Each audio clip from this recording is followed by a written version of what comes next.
My parents handed my sister a $13,000 luxury cruise package and tossed me a $2 scratch-off ticket while laughing that maybe I would finally get lucky.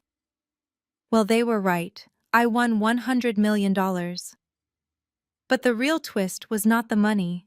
It was finding out who actually paid for that cruise just seconds before I scratched that ticket. Before I tell you how I walked out of that house with a fortune in my pocket and left them with nothing but their own greed, let me know where you are watching from in the comments. Hit like and subscribe if you have ever been the black sheep who ended up owning the whole farm. My name is Julia, and at 32 years old I build city parks for a living, but my family treats me like the hired help. The biting Chicago wind whipped against my face as I navigated my muddy Subaru Forester down the street of my childhood home. It had been a grueling day at the construction site, managing contractors and hauling soil samples, and I was already dreading this Thanksgiving dinner. I just wanted to park, get through the meal, and go home to my quiet apartment. Just as I turned the wheel to pull into the driveway, a blinding white light cut me off aggressively. A brand new Range Rover swerved directly in front of me, taking the last available spot near the heated garage entrance. I slammed on my brakes, skidding slightly on the fresh ice. My brother-in-law Spencer stepped out of the driver's seat, wearing a coat that likely cost more than my first car. He smirked, tapping his expensive watch as he looked at my vehicle. "Move that dirt pile down the street, Julia," he shouted over the howling wind. "I do not want mud splashing on my rims. This is a rental and I need it pristine for the client meeting tomorrow." My sister Dominique stepped out from the passenger side looking like she'd just walked off a runway in Milan. She pulled out her phone immediately, the ring light case already glowing. "Hey guys, we are finally here.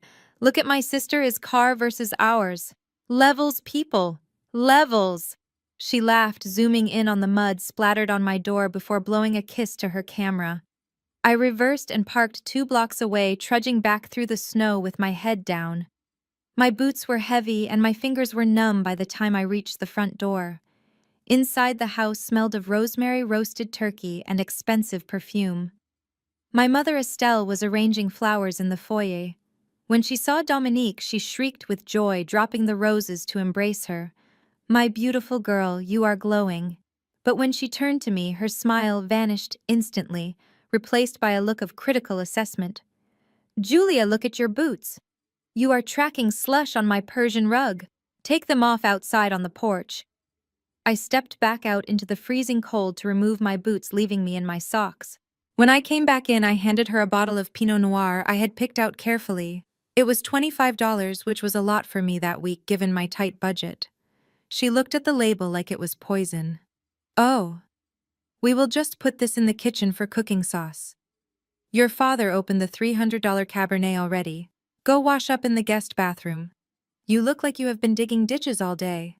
"I am a landscape architect, Mom," I whispered, but she had already turned her back to fawn over Spencer. Dinner was an hour of torture. Spencer bragged about his crypto investments, which I suspected were failing, while Dominique talked endlessly about her follower count and brand deals. I sat there in silence, eating dry turkey and trying to be invisible. No one asked about the city park project I had just won a bid for. No one asked if I was seeing anyone. I was just a prop in their perfect family tableau. Then came the moment my parents had been building up to all night. My father Bernard stood up, tapping his crystal glass with a silver fork. "We have had a great year thanks to Spencer's financial advice," he lied smoothly. "So we have a surprise for our favorite couple." He handed them a thick gold envelope. Dominique tore it open and screamed so loud the crystal glasses shook. A 14-day Royal Caribbean cruise on the Icon of the Seas. The Sweet Life package with a private balcony. Total value $13,500. Dominique and Spencer jumped up, hugging my parents while my mother wiped away a tear. "You two deserve it for working so hard on your image," my mother said. Then my father looked at me. His expression hardened. He tossed a thin paper envelope across the table. It slid across the mahogany surface and hit my water glass with a pathetic sound. "We spent the entire gift budget on the cruise, but we got you something too. Maybe you can scratch your way to a better life since that engineering degree is not paying off." It was a generic Thanksgiving card with a $2 Lucky Gold scratch-off ticket inside. Spencer laughed so hard he choked on his wine. That is classic. Scratch it now, Julia. Maybe you will win $5 for a car wash. The table erupted in laughter. I felt the heat rise in my cheeks, but I said nothing. I just pocketed the ticket, forcing a smile. Thank you, I said softly. Before I could sit back down, my mother pointed to the kitchen. The maid is off today for the holiday, Julia. Be a dear and handle the dishes. The others need to look at the cruise itinerary. So while they toasted with expensive wine in the living room, I stood over a sink full of dirty grease and turkey bones. I scrubbed the plates, feeling the hot water burn my hands, trying not to cry. My phone buzzed in my pocket. I dried my hands to check it, expecting a work email. It was a text from my bank. Fraud alert. A transaction of $13,500 was just authorized for Royal Caribbean Cruise Line. If this was not you, please reply immediately. My blood ran cold. My mother had my emergency credit card information from when I helped her set up her iPad for online shopping last year. She did not just give them a cruise, she made me pay for it. They were celebrating a gift that they stole from me. I dropped the phone on the counter. The rage was so intense my hands shook violently. I was about to march out there and scream until the windows shattered. I wanted to flip the table. I wanted to tear that gold envelope to shreds. I reached into my pocket and felt the crinkled edges of that $2 ticket. I grabbed a quarter from the counter. I do not know why I did it. Maybe I needed to destroy something. I scratched the first number violently. 15. I scratched the second. 15. My heart skipped a beat. I scratched the third. 15. I froze. I flipped the card over to read the prize legend for the triple 15 combination. The letters were small but clear. Jackpot. $100 million. I stared at the dirty dishwater swirling down the drain. 100 million. And they just stole 13,000 from me. I looked at the ticket, then at the living room where they were laughing at my expense. I carefully folded the ticket and put it in my inside pocket next to my heart. I did not scream. I did not cry. I picked up my coat and walked past them towards the door. Where are you going? My mother asked without looking up from the cruise brochure. Taking out the trash, I whispered. I walked out into the snow, got in my muddy Subaru, and drove away. They thought they had broken me. They had no idea they just handed me the power to buy and sell their entire world. 3 days had passed since I walked out of my parents' house into the snow. 3 days of silence. 3 days of carrying a piece of paper in my pocket that weighed more than the entire city of Chicago. I had not gone back to my apartment immediately. Instead, I checked into a nondescript hotel downtown using cash. I needed time to think, and more importantly, I needed legal protection before the sharks smelled blood. I sat across from James Sterling, a financial attorney who had been recommended by the only friend I trusted. His office was quiet, smelling of old leather and expensive coffee. He looked at the crumpled scratch-off ticket, then back at me. His eyes were wide behind his wire-rimmed glasses. "You understand what this means, Julia?" he asked softly. "This is a dynasty, changing amount of money. We need to set up a blind trust immediately. You cannot claim this under your own name if you want any peace." I signed the papers creating the Phoenix Trust. A fitting name, I thought. I was rising from the ashes of the person my family had burned down. As I put the pen down, my phone buzzed on the mahogany desk. It was a notification from my bank app. Transaction declined. Royal Caribbean Cruise Lines. Attempted amount $13,500. I smiled. The game had begun. At that exact moment, 30 miles away, at O'Hare International Airport, my family was learning the hard way that actions have consequences. I was not there, but the voicemails that started flooding my phone painted a vivid picture. My sister Dominique and her husband Spencer were standing at the check-in counter surrounded by Louis Vuitton luggage that probably cost more than my car. They were dressed for the tropics in November, shivering slightly as the automatic doors let in the freezing wind. Dominique handed the agent the credit card with a haughty flip of her wrist. I can imagine the look on her face, the smug expectation of VIP treatment. But the agent did not smile. She frowned at her screen, typed something, and then looked up with that polite professional coldness that airline employees have mastered. I am sorry, ma'am. This card has been declined. The issuer has flagged it for theft and fraudulent activity. Dominique laughed, a high-pitched, nervous sound.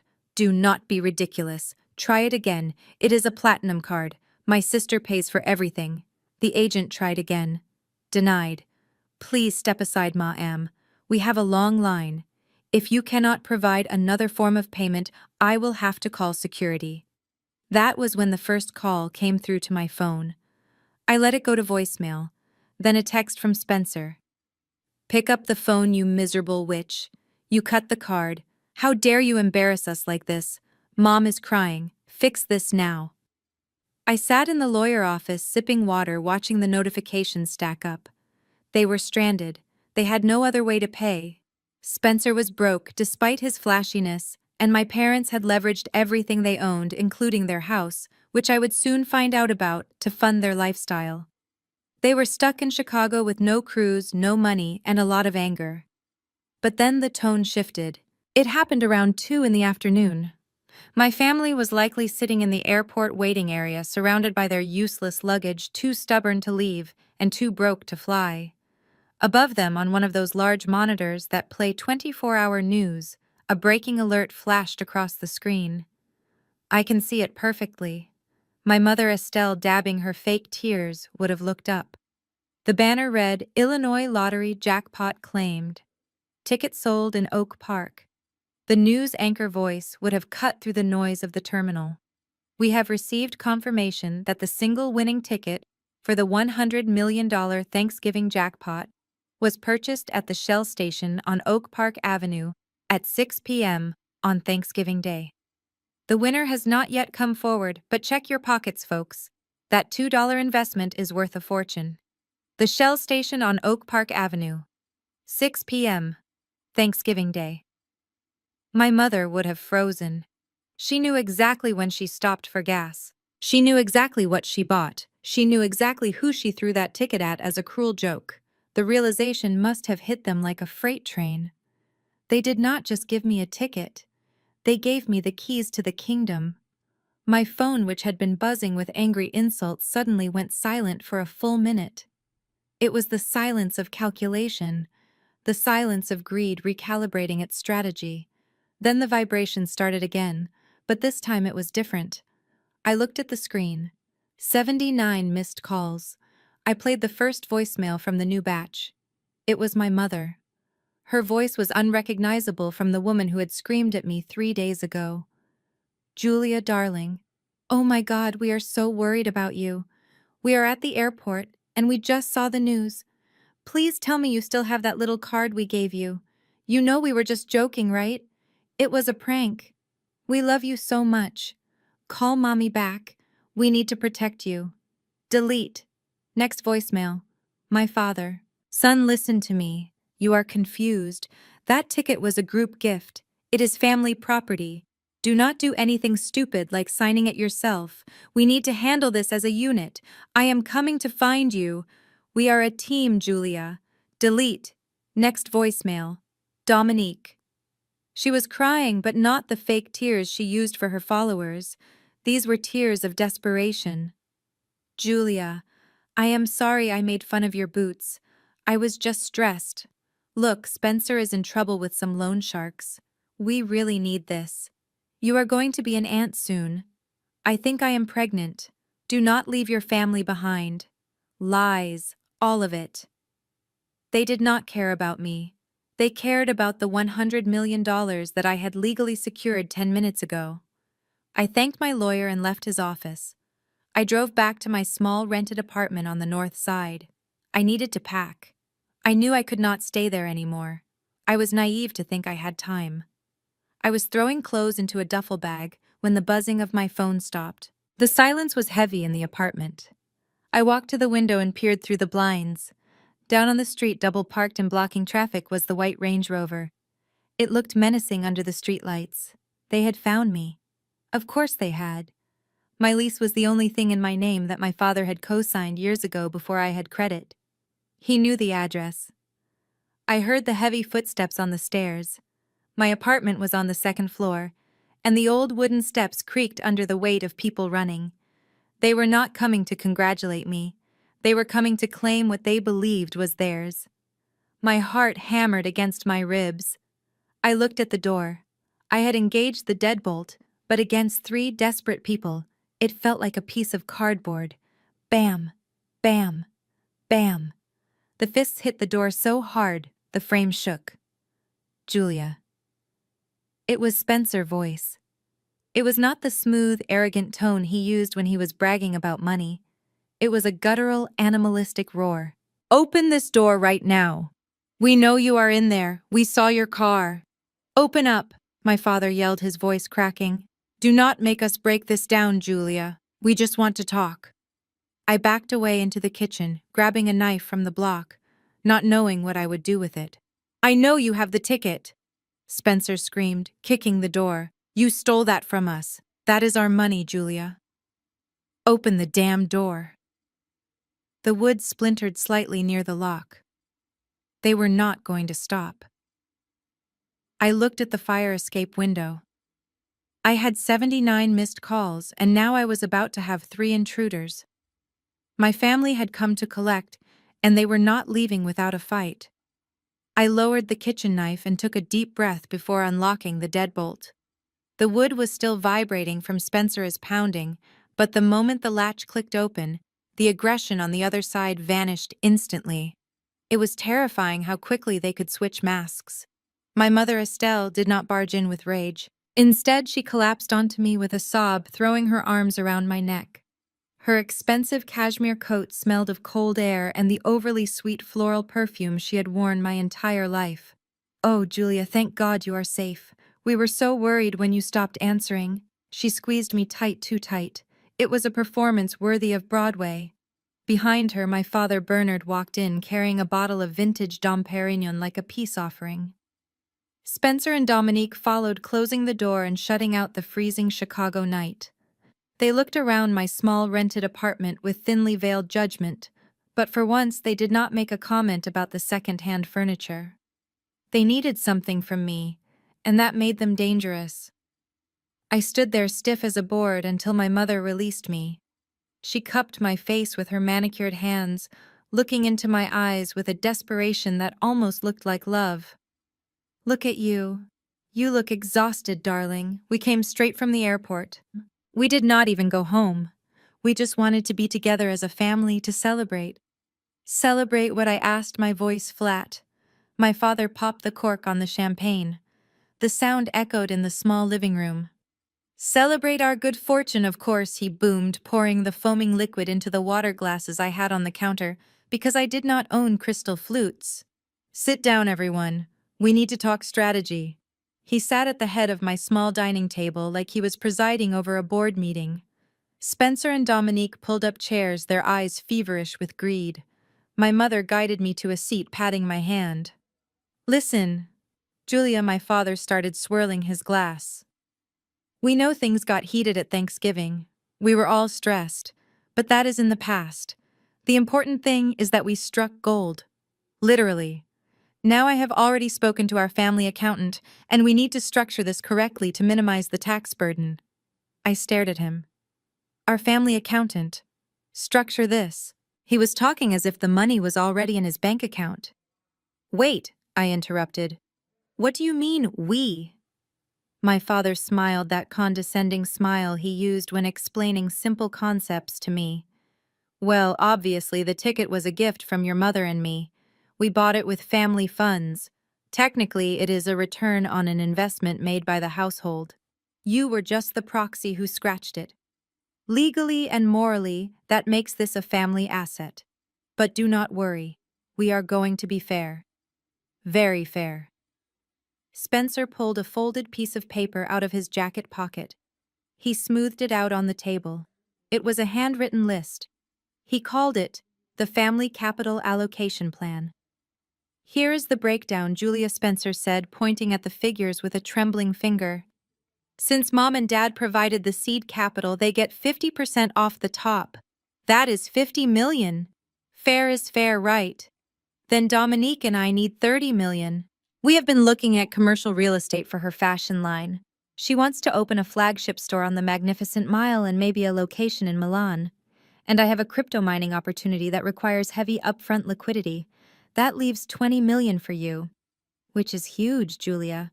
You could buy a nice house. Quit your job. Maybe travel. Dominique chimed in, leaning forward. And Julia, think about the baby. I am going to need nannies and private security. You want your niece or nephew to be safe, do not you? You do not want to be the reason this baby does not have the best start in life. I looked at the paper. They had divvied up my winnings down to the last dollar before they even walked through my door. They sat there sipping champagne in my drafting room, planning how to spend 90% of the money while leaving me with the scraps. It was not just greedy, it was delusional. I looked at my mother. She was nodding along encouragingly. See, darling, everyone wins. Your father worked very hard on these numbers. The silence in the room stretched thin. I could hear the wind howling outside. I looked at each of them. My father, the failure who lost everything. Spencer, the gambler. Dominique, the liar. And my mother, the enabler. I started to laugh. It started low in my throat and bubbled up until I was shaking with it. It was not a happy laugh. It was the sound of a bridge burning. You guys are unbelievable, I said, standing up. My father frown hardened. What is so funny, Julia? You think I am stupid? I said, my voice rising. You think I am the same doormat, Julia, who cleans your dishes and pays for your mistakes. You did not buy that ticket as an investment, Dad. You threw it at me because you thought it was trash. You mocked me. You laughed at me. You said, and I quote, maybe you can scratch your way to a better life. Well, I did. I leaned over the table, placing my hands flat on the wood. And as for family funds, let us talk about that. Let us talk about the $13,500 Mom stole from my credit card to pay for that cruise. The room went deadly silent. My mother's face drained of color. I know about the charge, Mom. I saw the alert. That was not family funds. That was grand larceny. And frankly, if we are talking about what is fair, I think the price of that ticket was paid for by the money you stole from me. So technically, I bought it myself. Spencer stood up, knocking his chair over. Listen here, you selfish little. No, you listen, I snapped, cutting him off. I have already claimed the ticket through a blind trust. The money is legally mine. Mine alone. And I am not giving you 50 million. I am not giving you 30 million. I am not giving you a single dime until you pay me back every cent you stole for that cruise. My father stood up, his face turning a dangerous shade of purple. You ungrateful child, after everything we did for you, we put a roof over your head, we raised you. This is how you repay us. By hoarding wealth while your family suffers. You are not suffering, I yelled back. You are just broke because you live like kings on credit you do not have. That was the moment the mask fell completely. My mother, who had been playing the peacemaker, stood up. Her eyes were not loving anymore. They were cold, hard flint. She walked around the table. I thought she was going to cry again. Instead, she swung her arm back and slapped me across the face with all her strength. The sound cracked like a whip in the small apartment. My head snapped to the side. My cheek burned like fire. I tasted blood where my tooth had cut my lip. I touched my face slowly, turning back to look at her. She was breathing hard, her chest heaving.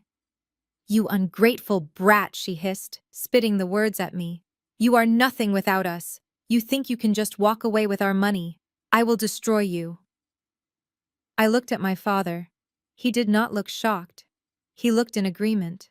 Dominique was smirking slightly, the same way she did when I was humiliated at Thanksgiving. Get out, I whispered. My mother grabbed her purse. Oh, we are going. But do not think this is over. If you do not transfer that money by tomorrow morning, I will call every lawyer in Chicago. I will sue you for elder abuse. I will sue you for emotional distress. I will tell the world you stole that ticket from my purse. She stepped close to me, her voice dropping to a venomous whisper. You have no idea what we are capable of, Julia. You are going to wish you never scratched that ticket. She turned on her heel and marched out. My father followed, grabbing the champagne bottle he had brought. Spencer and Dominique gave me one last look of pure hatred before slamming the door behind them. I stood alone in the silence, my cheek throbbing. I locked the deadbolt. Then I slid down to the floor and cried. Not because I was scared, but because I finally realized that my family was dead to me. And if they wanted a war, I was going to give them one. I wiped the blood from my lip and reached for my phone to call my lawyer. The war had just begun.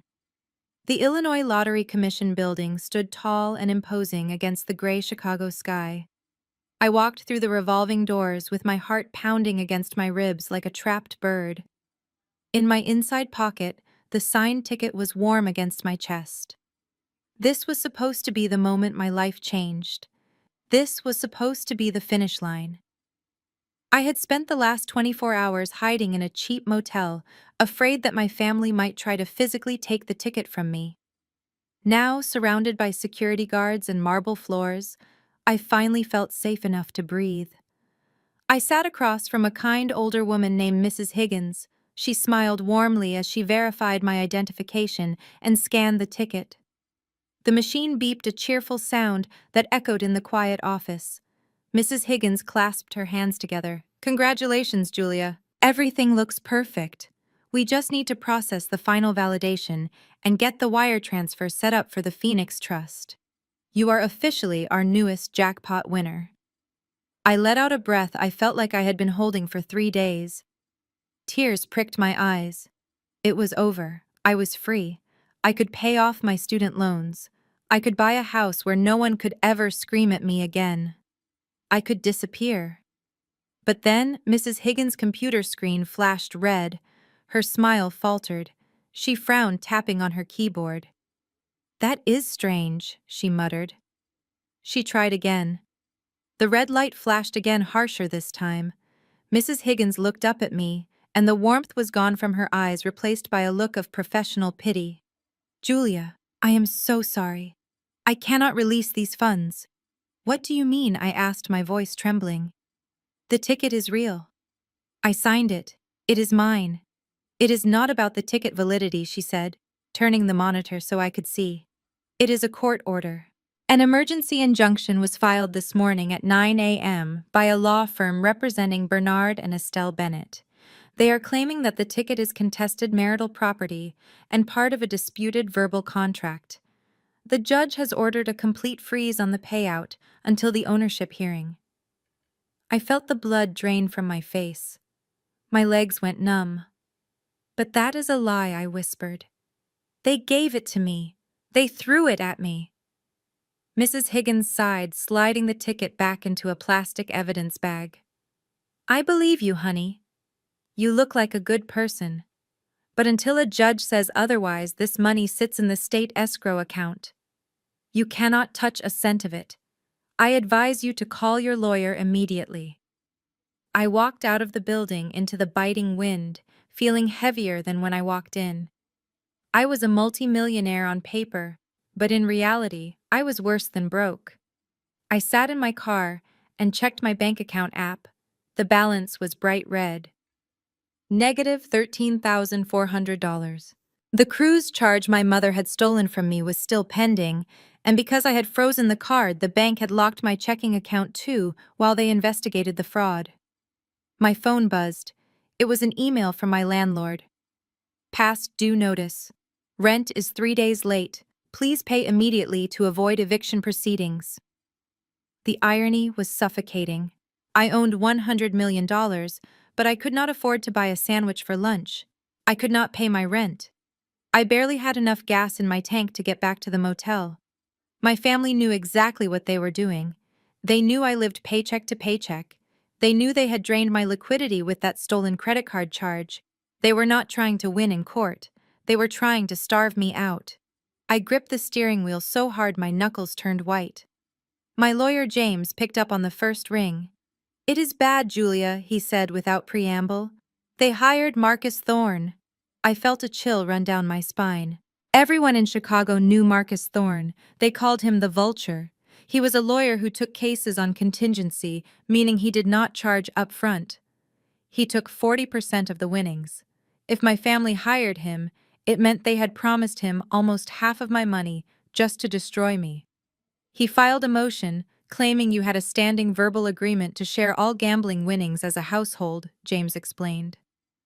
He is arguing that since you were eating their food, and under their roof at the time of the gift, there was an implied contract of shared benefit. It is complete garbage legally speaking, but it is enough to tie us up in court for months, maybe years. Years. I did not have years. I did not have days. Can we fight it? I asked. Of course, James said. But litigation costs money, Julia. Retainers, filing fees, expert witnesses. And since your assets are frozen, he trailed off. He was a good friend, but he was also a lawyer running a business. He could not work for free forever. I hung up and started the car. As I merged onto the highway, my phone chimed with a text message. It was from Spencer. I knew I should not look at it, but I could not stop myself. "Hey, big winner. Heard you hit a little speed bump at the lottery office today. Tough break. Mom is really upset. She says she is willing to drop the lawsuit right now if you sign the 50-50 agreement. We get half, you get half. No lawyers, no waiting. You get 50 million cash tomorrow. Or you can keep playing hard to get and starve. Your choice. TikTok Julia." I threw the phone onto the passenger seat. 50-50. They wanted to take $50 million for a $2 ticket they mocked me with. And the worst part was the temptation. For a split second I considered it. I could end the war today. I could have $50 million and never speak to them again. It would be so easy. I was tired, I was hungry, I was scared. But then I remembered the slap. I remembered my mother's face twisted in hate. I remembered Spencer laughing at my muddy boots. If I gave them half, I would be validating their abuse. I would be paying them for treating me like garbage. No. I said it out loud in the empty car. No. I pulled into the motel parking lot. A man in a cheap trench coat was standing by my door. My stomach dropped.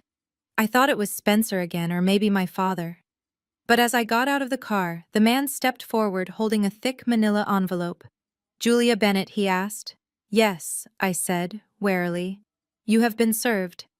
He thrust the envelope into my hands and walked away without looking back. I stood there in the cold wind tearing open the seal. It was the official lawsuit. Plaintiff Bernard and Estelle Bennett. Defendant Julia Bennett. I scanned the pages, my eyes blurring with tears of rage. The accusations were monstrous. They accused me of theft, claiming I took the ticket from my mother's purse while she was sleeping. They accused me of elder abuse, claiming I had manipulated them into silence. They claimed I had promised to buy them a house and pay for their medical bills in exchange for the ticket, and then reneged on the deal. Every paragraph was a lie. A calculated, vicious lie designed to paint me as a monster and them as victims. Marcus Thorne knew exactly how to play the media. Once this hit the news, I would be the ungrateful daughter who stole from her elderly parents. I looked at the signature at the bottom. My mother's signature. The same hand that used to sign my permission slips for school. The same hand that slapped me 3 days ago. They were not just coming for the money. They were coming for my reputation, my sanity, and my future. They were willing to burn my entire life to the ground just to get a piece of the prize. I walked into my motel room and threw the lawsuit on the bed. I checked my wallet. I had $40 in cash left.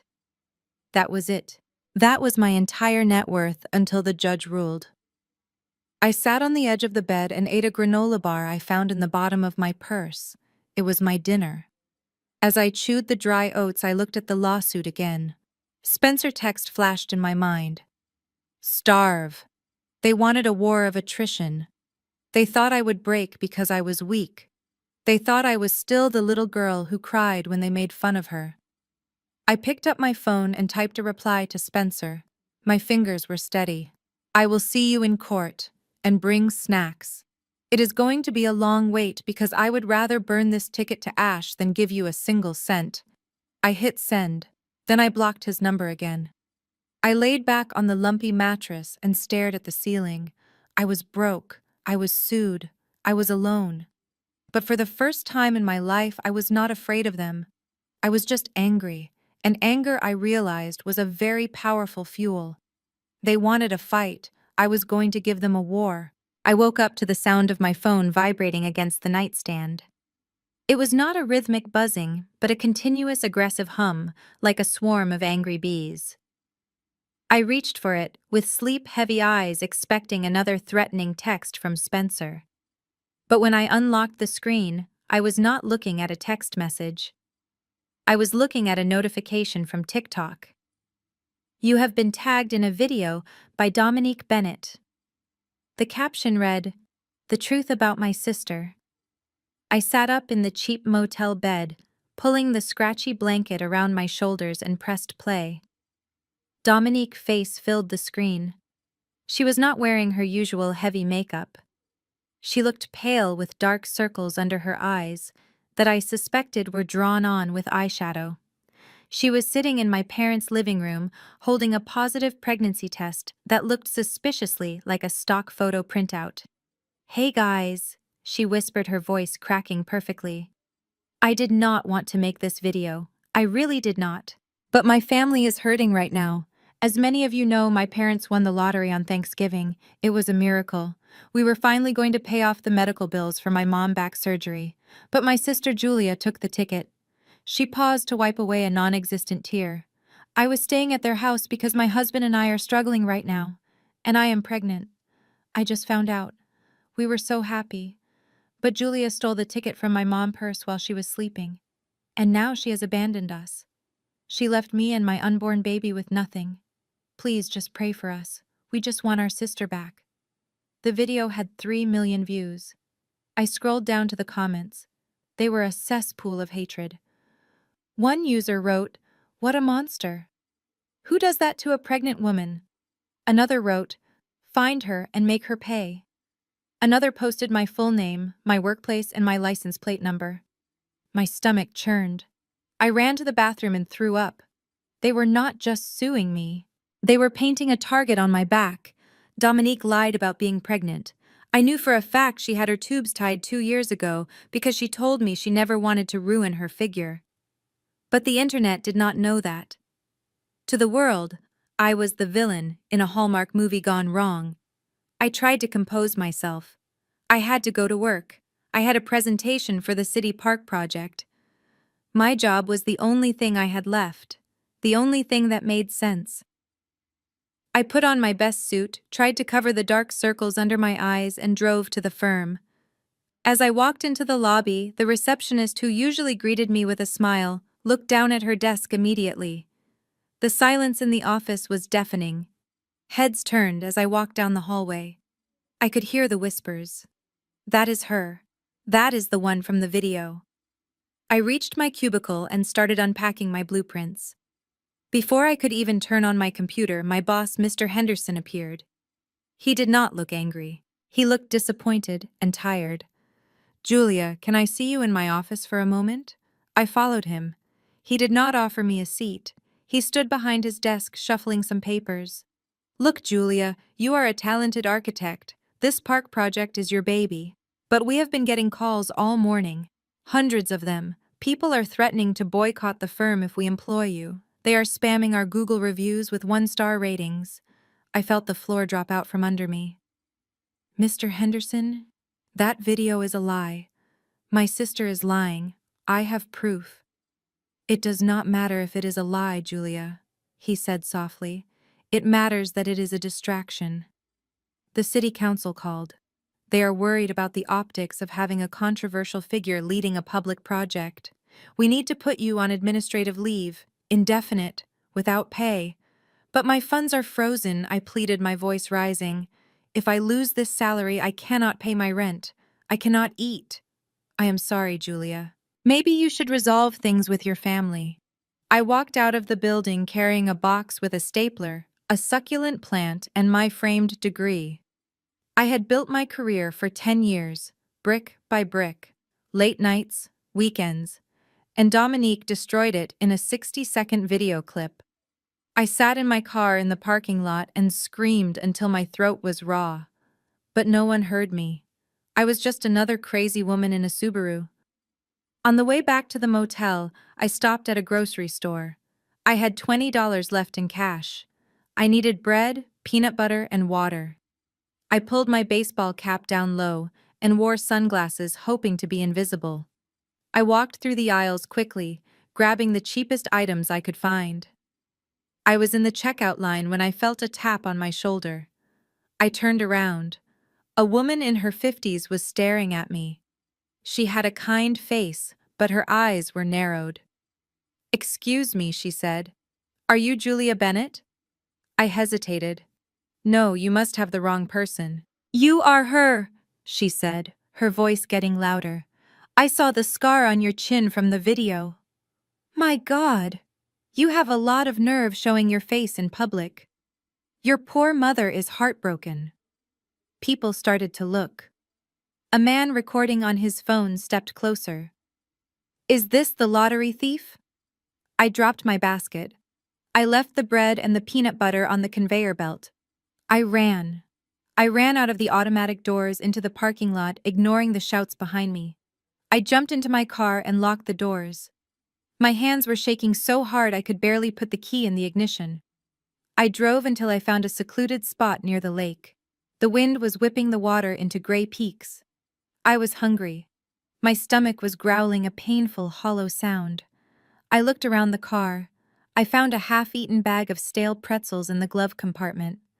I ate them slowly, savoring the salt because it was the only dinner I was going to have. I pulled out my phone. I knew I should not look, but I had to know what they were doing next. I opened a news app. There was a live interview on a local Chicago channel. The headline read, "Family Betrayal. The $100 million Heartbreak." My mother, Estelle, was sitting on a beige couch dabbing her eyes with a tissue. She looked frail. She looked like a saint. "We sacrificed everything for Julia," she told the reporter.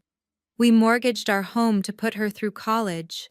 We went without vacations so she could have braces. And now, when we are in our twilight years and facing foreclosure, she turns her back on us. We do not even want the money.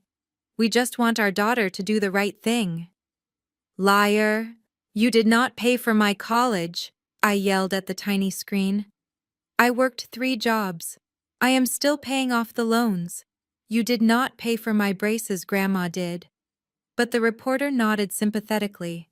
"It is a tragedy, Estelle. Hopefully Julia is watching this and finds her conscience." I turned off the phone. The darkness of the car felt like a tomb.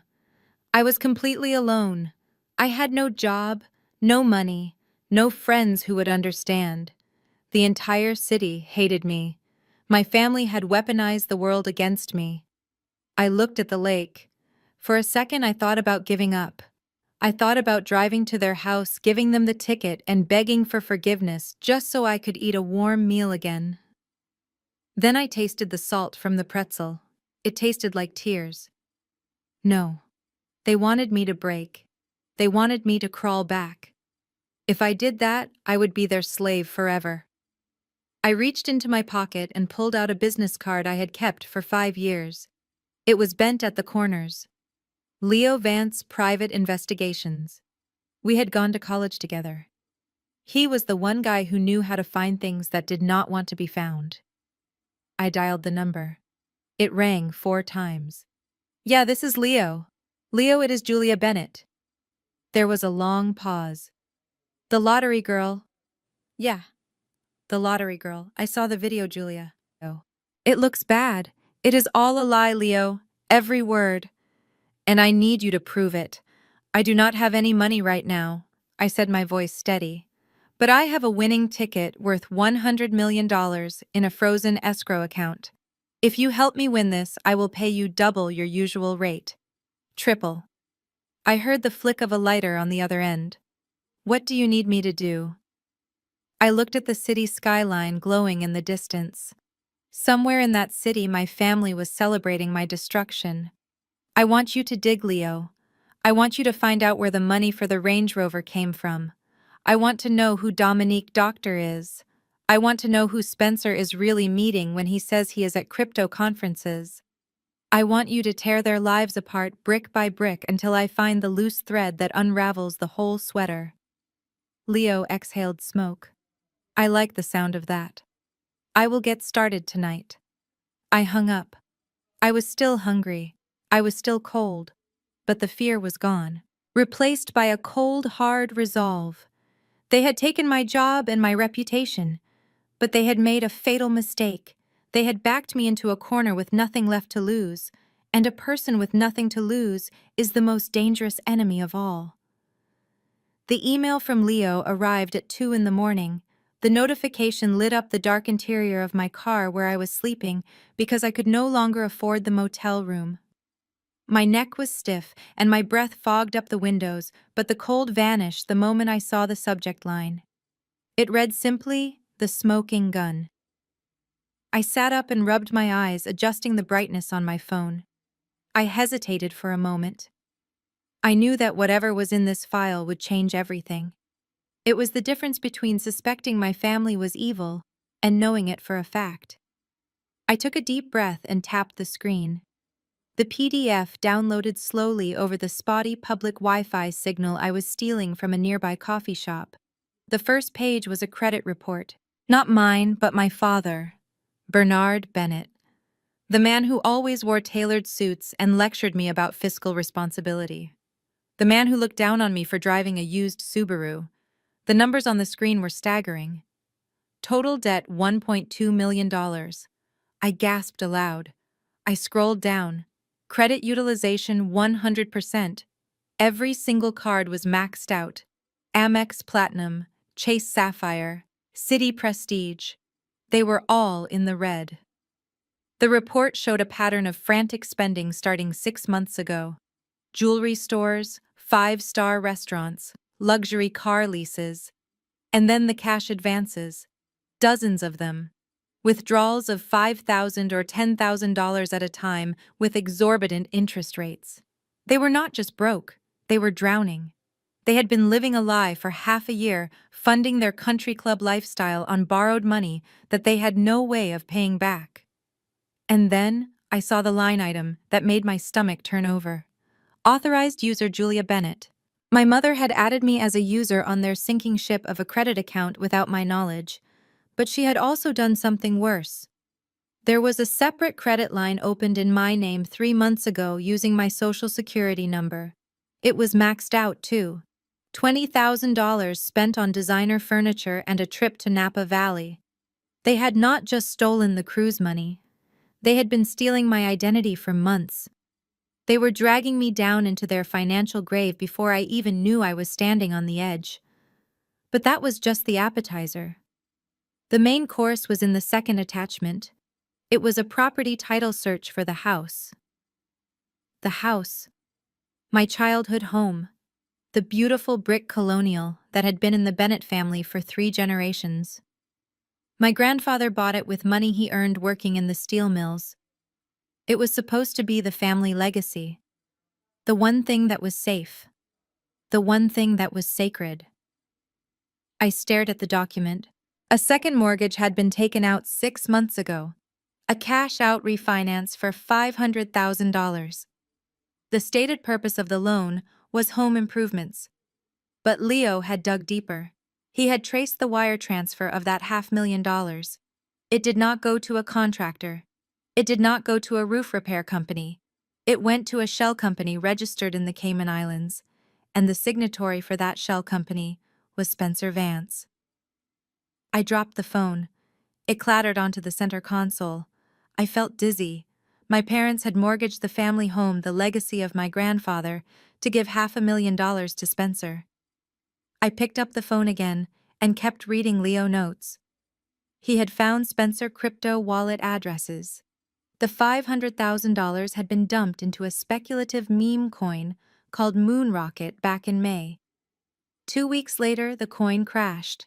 The value went to zero. Spencer had lost the family home in 2 weeks. He had gambled away my grandfather's legacy on a digital scam, and my parents had let him. They had bet the house literally on Spencer get-rich-quick scheme.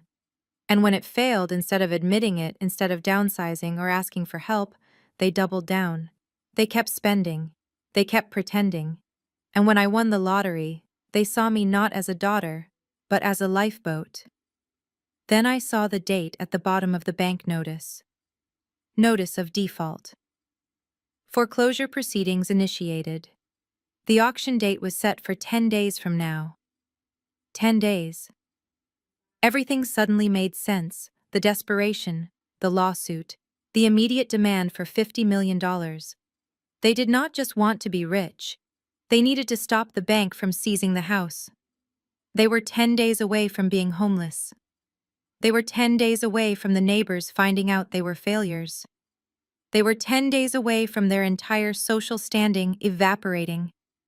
And they were willing to destroy me to save themselves. I felt a strange mix of emotions. Anger, yes, but also a profound sense of clarity. They were terrified. The monsters under my bed were actually just scared children hiding in a burning house they had lit themselves. I needed to see it. I needed to confirm it with my own eyes. I started the car. The engine sputtered in the cold, but turned over. It was 3 in the morning. The streets of Chicago were empty. I drove south towards the suburbs, leaving the safety of the city lights behind. The drive took 40 minutes. I turned onto the familiar tree-lined street. The houses here were large and imposing, sitting back from the road behind manicured hedges. It was the kind of neighborhood where appearances were everything, where a brown patch of grass was a scandal. I slowed down as I approached number 42. The house looked dark and silent. The streetlights cast long shadows across the snow-covered lawn. It looked the same as it always had. The pillars were white and pristine. The windows were clean. The Mercedes and the Range Rover were parked in the driveway, gleaming under the frost. To the outside world, it was the home of a successful, happy family. I idled the car across the street, keeping my headlights off. I scanned the property. At first, I did not see it. Then a gust of wind blew the branches of the large holly bush near the mailbox. There it was. It was small, discreetly placed, but unmistakable. A yellow sign staked into the frozen ground. Notice of foreclosure sale, public auction. Someone had tried to hide it. I could see footprints in the snow leading to the bush. My father, probably. He must have gone out there in the middle of the night to push the sign deep into the foliage, praying the neighbors would not notice while he frantically sued his own daughter for a lifeline. I stared at that sign. It was the symbol of their lies. They were living in a house they no longer owned, driving cars they could not afford, and judging me for my muddy boots. Spencer had called me a miserable witch. My mother had slapped me. My father had sued me, all to cover up the fact that they were frauds. I took a picture of the sign with my phone, zooming in until the words were legible. Then I took a picture of the timestamp on my dashboard. I sent the photos to Leo with a single line of text. I have the leverage. Now find me the dirt on the affair. I want to bury them completely. I put the car in gear and drove away. I did not look back at the house. I did not feel sad for them anymore. The house was already gone. They just did not know it yet. And in 10 days, when the gavel banged at that auction, I was going to be the one holding the hammer. I drove back toward the city as the first light of dawn began to crack the horizon. The sky was turning a bruised purple. I was still homeless. I was still broke. But for the first time in my life, I held all the cards. They had 10 days. I had $100 million waiting in escrow. The clock was ticking. And I was going to enjoy every single second of the countdown. They wanted a family reunion. Well, I was going to give them one they would never forget. I touched the bruise on my cheek where my mother had hit me. It still hurt, but the pain was different now. It was fuel. 10 days, Mom, I whispered to the empty car. Let us see who survives. While my mother was busy crying on television, and my sister was staging fake pregnancy photo shoots for sympathy likes, Spencer was supposedly working tirelessly to resolve our family financial crisis. According to his text messages to me, he was meeting with high-level investors to save the house. He claimed he was so stressed he could barely eat. But the man I was watching through the tinted window of Leo's surveillance van did not look stressed. He looked triumphant. I sat in the passenger seat, my hands wrapped around a cup of lukewarm coffee while Leo adjusted the focus on his long-range camera. We were parked across the street from the Meridian, one of the most exclusive high-rise apartment buildings in downtown Chicago. It was a place where rent started at $5,000 a month. It was definitely not a place for a man who had supposedly lost everything in a crypto crash. "There he is," Leo whispered. I leaned forward. Spencer walked out of the revolving doors. He was wearing a new cashmere coat and carrying a bouquet of long-stem red roses. He checked his reflection in the glass, smoothed his hair, and smiled. It was a smile I had never seen him give my sister. It was genuine. "He is not looking for investors," I said quietly. "He is looking for a date." He walked down the block and met a woman waiting by a black sedan. She was young, beautiful, and undeniably expensive. She wore a cream-colored coat that barely buttoned over her midsection. Leo zoomed in with the lens. "Look at that, Julia. That is not a food baby." I stared at the screen. The woman was pregnant. Clearly pregnant. At least 4 or 5 months along. She placed a hand on her stomach protectively as Spencer leaned in to kiss her.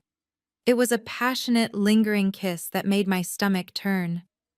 "That is his executive assistant," I said, realizing who she was.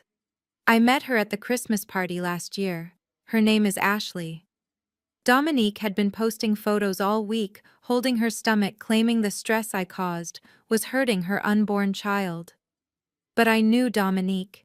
She was terrified of stretch marks and had sworn she would never have kids naturally. Her pregnancy was a pillow and a lie. But this was real. They got into the car and Leo started the van. We followed them to a French bistro 3 blocks away.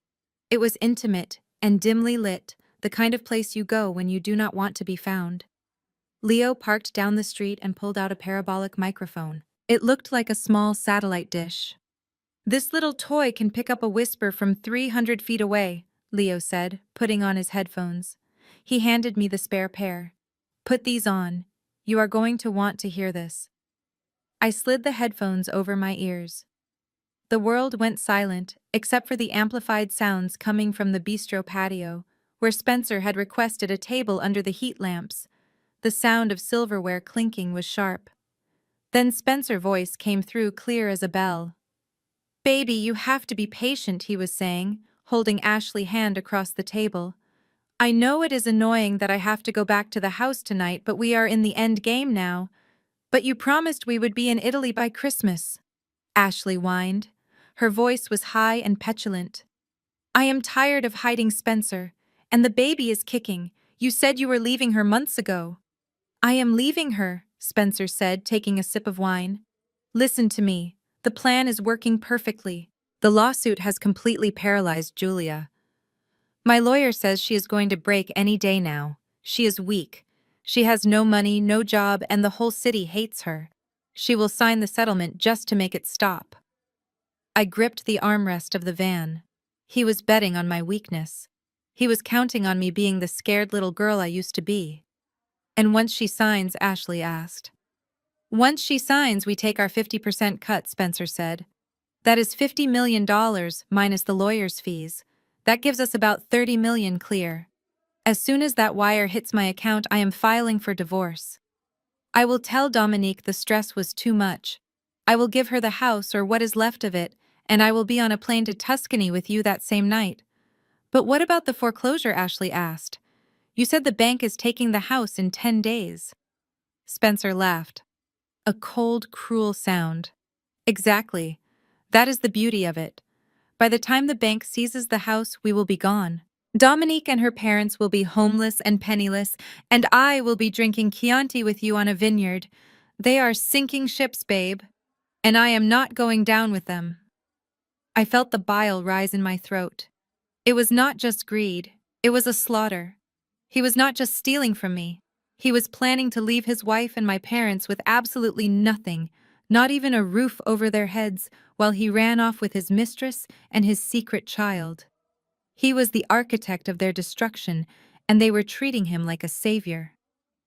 They deserve it, Spencer continued. You should see them.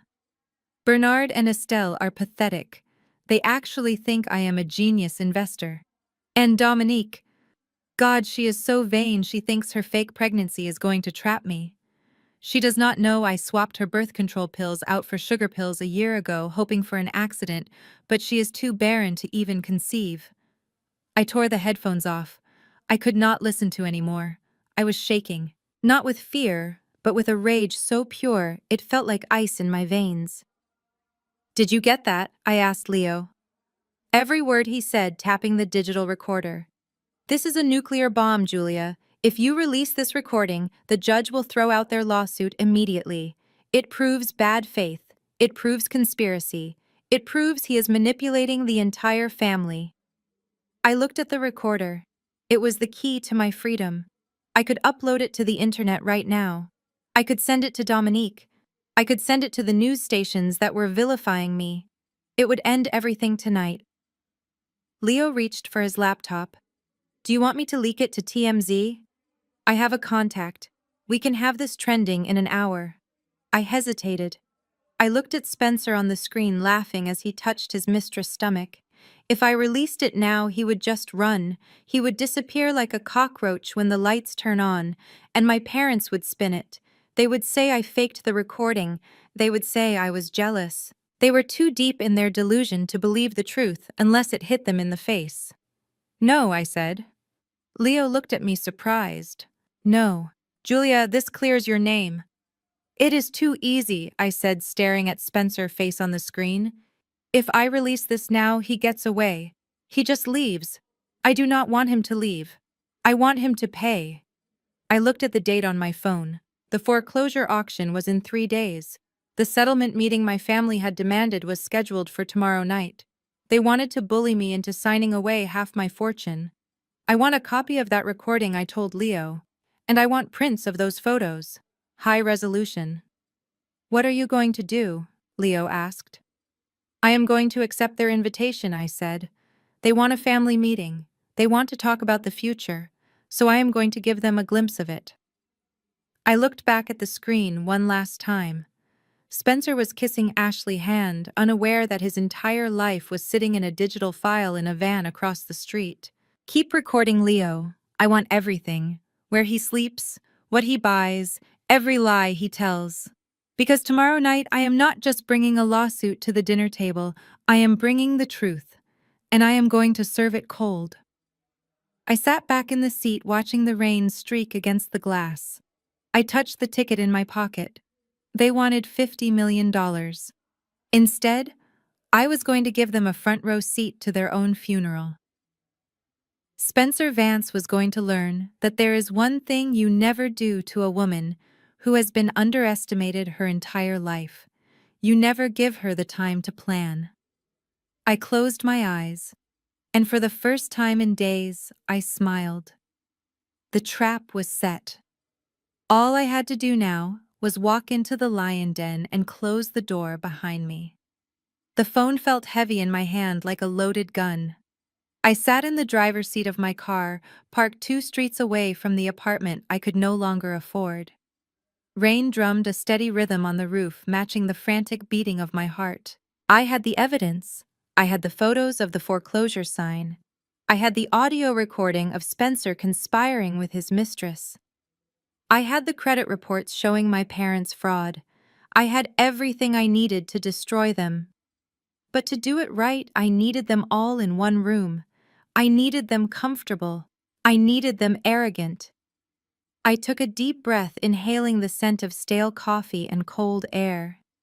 I let my shoulders slump. I practiced the tremor in my voice. I needed to sound like the daughter they knew, the weak one, the one who crumbled under pressure, the one who apologized for taking up space. I dialed my mother number. It rang only once. She must have been sitting by the phone waiting for me to break. Hello? Her voice was sharp-clipped. Mom.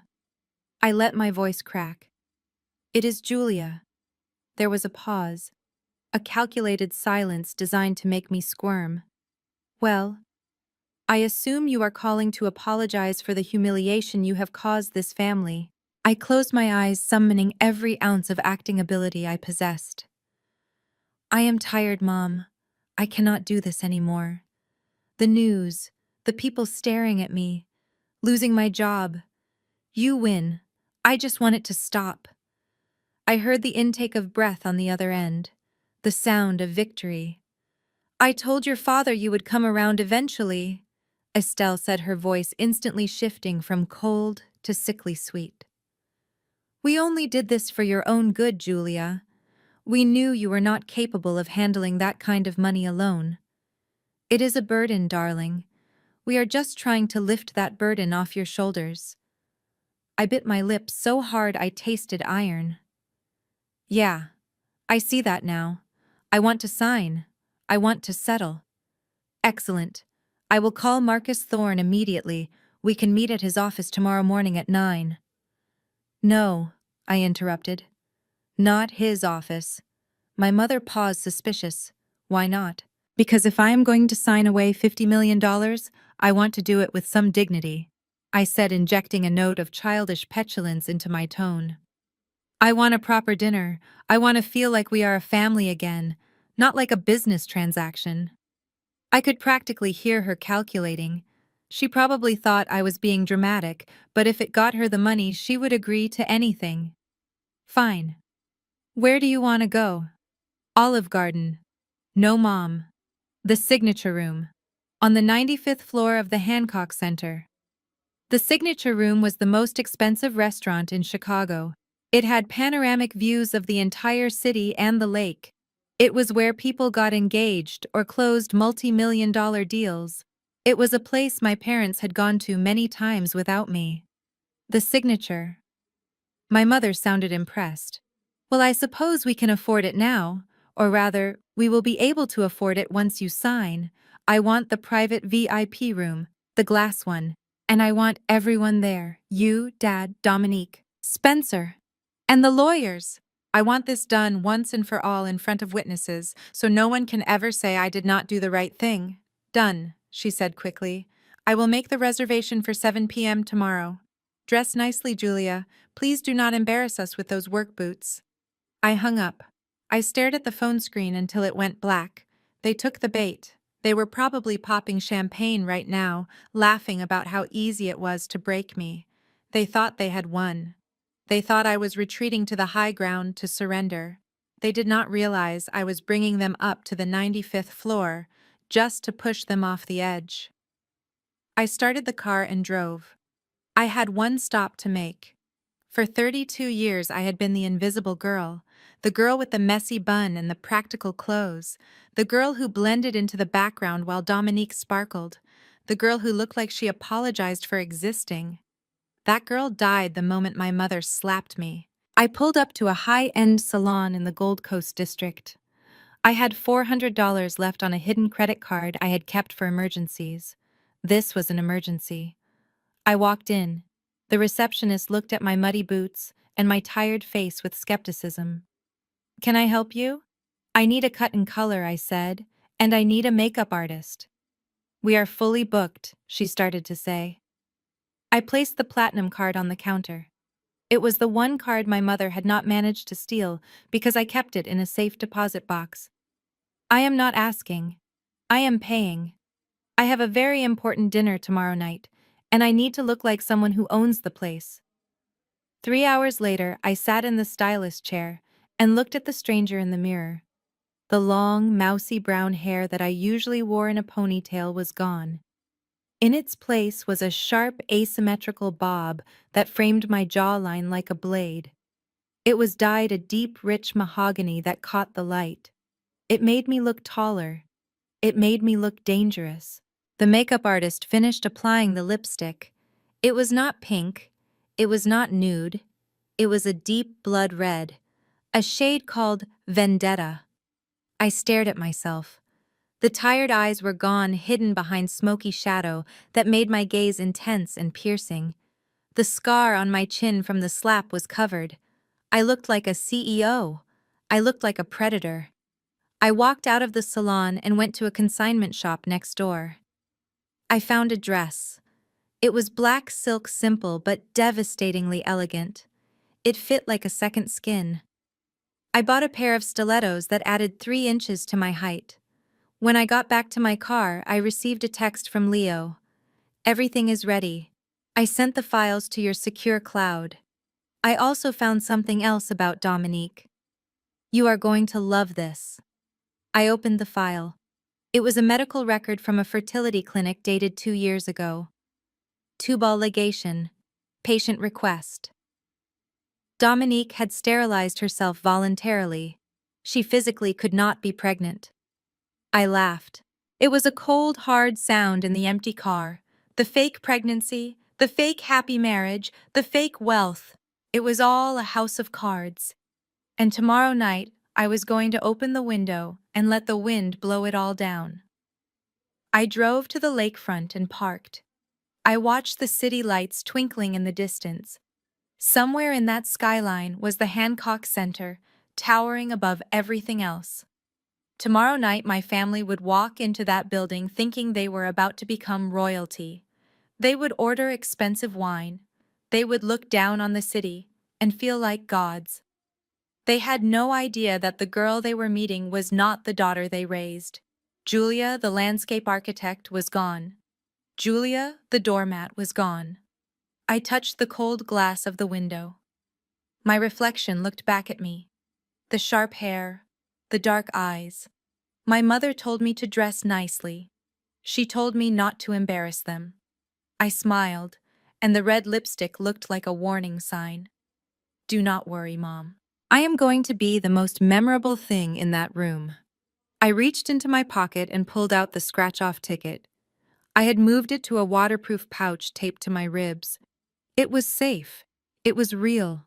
$100 million. But honestly, as I sat there watching the waves crash against the shore, I realized the money was just a tool. The real prize was not the cash. The real prize was seeing the look on Spencer's face when I played that recording. The real prize was seeing my mother's face when the police walked in. I closed my eyes and visualized the dinner. I rehearsed my lines. I practiced my pause. I practiced the exact moment I would signal the waiters. The prey had invited the predators to dinner. But they forgot one thing. When you corner a wounded animal, you better make sure it is dead. Because if it survives, it learns how to hunt. I started the engine. I had 24 hours to prepare. I was going to enjoy every single minute of it. The old Julia would have been hyperventilating. The new Julia was just hungry. And tomorrow night, I was going to eat. The elevator ride to the 95th floor of the John Hancock Center usually makes your ears pop, but tonight the only pressure I felt was the weight of the evidence taped against my ribs. The doors slid open, revealing the panoramic view of Chicago at night, a sprawling grid of gold and amber lights stretching into the darkness of Lake Michigan. It was breathtaking. It was expensive. It was the perfect setting for an execution. I walked into the private glass-walled dining room where my family was already seated. The transformation in their demeanor was almost comical. Yesterday they were screaming at me through a door. Today they stood up as I entered, beaming with the kind of warmth usually reserved for lottery winners. My mother, Estelle, rushed forward to hug me, but I stiffened slightly and she pulled back, her smile faltering for a microsecond before she recovered. "You look stunning, Julia," she said, eyeing my new haircut and the silk dress. "See what a little effort does. You finally look like a Bennett." I sat at the head of the table. I had arranged the seating chart myself. I wanted a clear view of the door. To my right sat Marcus Thorne, the shark lawyer they had hired to sue me. To my left sat Spencer and Dominique. My parents took the other end. The waiter approached a young man in a crisp white tuxedo. "Shall we start with drinks?" My father Bernard did not even look at the menu. "We will take 2 bottles of the Chateau Margaux 2015. And bring the seafood tower, the large one, with the Osetra caviar. I did the mental math. That order alone was over $3,000. They were ordering with an arrogance that made my stomach turn. They were spending money they did not have banking on the signature they expected to get from me by dessert. The wine arrived and the toasts began. Spencer raised his glass, his eyes glittering with greed. To family, and to coming to our senses. I raised my glass but did not drink. I just watched them. I watched my mother devour the lobster with a hunger that seemed desperate. I watched Dominique taking selfies with the caviar, posing with a pouty face that she immediately posted to her stories. "Hey guys," she chirped into her phone, angling the camera so it showed the luxury food but only the back of my head. "We are celebrating a huge family milestone tonight. My sister has finally decided to do the right thing and support the family legacy. It takes a big person to admit they were wrong." She ended the live stream and looked at me. "You are lucky I am framing it this way, Julia. I could have destroyed you. But I am generous." Spencer laughed, cutting into a Wagyu steak that cost more than my weekly grocery budget. "Do not be too hard on her, babe. Julia is a slow learner. She just needed a little push." "Right, Julia. You realize that fighting us was a losing battle. You realize that without us, you are just a lonely landscape architect with a lot of money and no friends." I sliced my steak slowly, the knife cutting through the meat with surgical precision. "You are right, Spencer. I did realize something. I realized that family is the most expensive thing in the world." He smirked, missing the double meaning entirely. "Exactly. And you are finally paying your dues." The dinner dragged on for an hour. I let them eat, I let them drink. I wanted them full and sluggish. I wanted them to feel safe. I listened to their plans. My father talked about buying a vacation home in Aspen. My mother talked about upgrading her diamond ring. Dominique talked about the nursery she was going to build for her imaginary baby. They were carving up my life like it was the turkey on the table. Finally, Marcus Thorne cleared his throat. He reached into his leather briefcase and pulled out a thick document bound in blue paper. He placed it in front of me with a heavy thud. "Well, I think we have enjoyed the hospitality long enough. Let us get down to business." He opened the document to the last page. "As we discussed on the phone, Julia, this is a comprehensive settlement agreement. By signing this, you agree that the lottery ticket was a joint family asset. In exchange for dropping all lawsuits and non-disclosure agreements regarding the unfortunate credit card mix-up, the funds will be distributed as follows." He pointed to the numbers. Estelle and Bernard Bennett, $50 million. Dominique and Spencer Vance, $40 million. Julia Bennett, $10 million. I stared at the paper. 10 million. They were leaving me with 10%. After taxes and fees, I would barely have enough to retire comfortably while they became tycoons. But that is not what we discussed. I said, my voice quiet. Spencer said 50-50. Spencer shrugged, picking his teeth with a toothpick. "Markets change, Julia. Consider the 40 million difference a tax for being difficult. Plus 10 million is more money than you will ever know what to do with. You are simple. You do not need much." My mother reached across the table and placed her hand on mine. Her palm was clammy. "Just sign it, darling. End this nightmare. Let us go back to being a happy family. We can all go on that cruise together. Just think. No more lawyers, no more reporters, just us." I looked at her. I looked at the fear hiding behind her eyes. She knew the foreclosure clock was ticking. She needed this signature tonight or she would lose everything. I picked up the pen. It was a heavy, expensive fountain pen provided by the lawyer. The room went silent. Even the waiters seemed to hold their breath. All 5 pairs of eyes were glued to my hand. I hovered the pen over the signature line. "Is this really what you want?" I asked, looking up. "You want to take 90% of what I have. You want to strip me bare." "It is what is fair," my father said sternly. "We made you, Julia. We are entitled to a return on our investment." I looked at Spencer. "And you? You think you deserve $40 million? "I earned it," he said with a wink. "Managing this family is a full-time job." I nodded slowly. I lowered the pen. The tip touched the paper. Ink began to bleed into the fiber. Then I stopped. I set the pen down next to the contract. "What are you doing?" my mother hissed. "Sign it." "I cannot," I said calmly. "Why not?" Spencer slammed his hand on the table, making the wine glasses jump. "Because I realized we are missing a few guests," I said. I looked up at the waiter standing by the door and gave a subtle nod. "Guests?" Dominique asked, looking around. "Who did you invite?" I leaned back in my chair, crossing my arms. "Well, since we are talking about investments and returns, I thought we should invite the people who actually funded your lifestyle." The heavy glass doors of the private dining room swung open. The conversation in the main restaurant died down as three figures walked in. They were not waiters. They were not friends.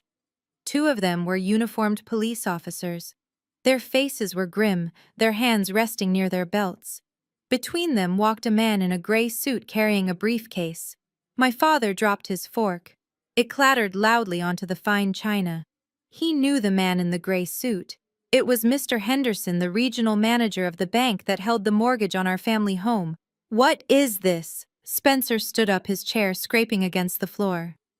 "Who called the cops?" "I did," I said, my voice cutting through the tension like a blade. Mr. Henderson walked up to the table. He did not look happy. He looked at my father with profound disappointment. "Bernard, I received a very disturbing call from Ms. Bennett regarding the status of the collateral on your loan, and these officers are here regarding a federal complaint of identity theft and wire fraud." My mother's face turned the color of the white tablecloth. She looked at me, and for the first time she did not see her daughter. She saw the executioner. I picked up the contract and ripped the last page in half. "I am not signing anything," I said. "But do not worry, Mom. I promise to pay for dinner. And trust me, you are going to pay for everything else." The officers stepped forward. "Estelle Bennett, Spencer Vance. Please stand up and place your hands behind your back." The dinner of vultures was over, and the slaughter had just begun. The room was so quiet that the hum of the air conditioning sounded like a jet engine. My father had dropped his fork, and it lay on the white tablecloth like a silver scar. My mother, Estelle, was staring at the two uniformed officers with her mouth slightly open, a piece of lobster still poised on her fork. Spencer looked ready to run, his eyes darting toward the emergency exit. But I was calm. For the first time in my life, sitting at a table with my family, I was completely and utterly calm. I pushed my chair back, and the scraping sound made everyone jump. I stood up, smoothing the black silk of my dress. I walked slowly over to the wall-mounted television screen that dominated the private room. I picked up the remote control. "Before we talk about dividing my lottery winnings, I think we need to balance the books," I said, my voice steady and low. "You handed me a contract that talks about assets, about returns on investment. But you forgot one very important column: liabilities." "What are you doing?" Julia, my father demanded, finding his voice. "Sit down. You are making a scene." "Mr. Henderson, why are you here?" "This is a private family dinner." "Mr. Henderson." The bank manager did not look at my father. He looked at the floor, shaking his head sadly. "I am here because I was subpoenaed, Bernard, and because I have a duty to report federal crimes when they occur within my institution." "Crimes?" My mother laughed, a high-pitched, nervous sound. "Do not be ridiculous. We are upstanding citizens." I pressed the button on the remote. The large screen flickered to life. I had connected it to my phone earlier while they were busy ordering $1,000 wine. An image filled the screen. It was high-resolution, crisp, and undeniable. It was a credit card application form. The date was 6 months ago. The name on the applicant line was Julia Bennett. The social security number was mine. The address was my parents' house. But at the bottom on the signature line was a handwriting style that I knew better than my own. It was loopy with a distinctive flourish on the B. It was the same signature that was on my report cards growing up. The same signature on the permission slips. Does everyone recognize this? I asked, pointing to the screen. My mother went pale. Her hand started to tremble, and the lobster fell from her fork onto the pristine tablecloth, leaving a red stain. That looks like a credit application, my lawyer Marcus Thorne said, leaning forward and squinting. It is, I said. It is an application for a platinum card with a $50,000 limit. It was opened in my name without my knowledge. And in the last 6 months, it has been maxed out. Designer clothes, spa treatments, a trip to Napa, and just last week, a $13,500 cruise package. I clicked the remote again. A new image appeared. It was a close-up of the signature side by side with a birthday card my mother had given me years ago. The match was perfect. Estelle, my father whispered, looking at his wife. You said you used your own credit. You told me you handled it. I did handle it, she snapped, her eyes wild. I handled it for the family. Julia has good credit. We needed the liquidity. I was going to pay it back eventually. You stole my identity, Mom, I said. My voice was not loud, but it carried the weight of a judge gavel. You forged my signature. You used my social security number. You racked up debt in my name that destroyed my credit score. You let me believe I was failing financially while you were wearing my credit limit on your wrist. That is not stealing, she screamed, standing up. I am your mother. I gave you life. Everything you have belongs to me. A credit card. Are you serious, Julia? You are going to ruin this dinner over a credit card when you have $100 million sitting in a trust fund. Pay it off and shut up. The entitlement in her voice was breathtaking. She truly believed she had the right to consume me, to spend my future to fund her present. Mr. Henderson stepped forward. Mrs. Bennet, I am afraid it is not that simple. When you use the banking system to commit fraud across state lines, it becomes a federal offense. The bank has a zero-tolerance policy for identity theft, even if the victim is a family member. One of the police officers stepped forward. The heavy jingle of his utility belt cut through the tension. He walked around the table, his boots thudding on the carpet. He stopped behind my mother's chair. Estelle Bennet, he said, his voice flat and professional. We have a warrant for your arrest for 3 counts of wire fraud, 1 count of aggravated identity theft, and 1 count of grand larceny. My mother looked at him like he was speaking a foreign language. Arrest. You cannot arrest me. I am eating dinner. I am Estelle Bennet. Do you know who my husband is? Ma, and please stand up and place your hands behind your back. No, she shrieked, clutching the tablecloth. Julia, tell them to stop. This is a joke, right? This is some sick, twisted joke because you are mad about the slap. Okay, I am sorry. I am sorry I slapped you. Now tell them to leave. I looked at her. I looked at the woman who had terrorized me for 32 years. The woman who made me feel small so she could feel big. The woman who stole from me and then demanded I thank her for it. I am not mad about the slap, Mom, I said. I am mad because you broke the law. You stole $13,500 from me last week. In the state of Illinois, theft over $10,000 is a Class 2 felony. You ungrateful little witch, she screamed, lunging toward me. I will kill you. I will. The officer moved fast. He grabbed her arm, twisting it behind her back. She yelped in pain. The second officer grabbed her other wrist. The sound of metal ratcheting shut was loud and final. Click, click. My mother was handcuffed. The restaurant had gone silent. Through the glass walls I could see other diners standing up, pointing their phones, recording the scene. But the most important camera was much closer. I looked at Dominique. She was frozen in her chair, her mouth hanging open. But her hand was still holding her phone up. The live stream was still running. The comments were scrolling by so fast they were a blur. Keep filming, Dominique, I said coldly. The world loves a tragedy. My father stood up, knocking his chair over. Julia, stop this. She is your mother. You cannot let them take her to jail. She has a bad back. She cannot sleep on a cot. Drop the charges. Tell them it was a misunderstanding. We will sign the agreement. We will give you 20 million. Just stop this. It is out of my hands, Dad, I said, pouring myself a glass of water.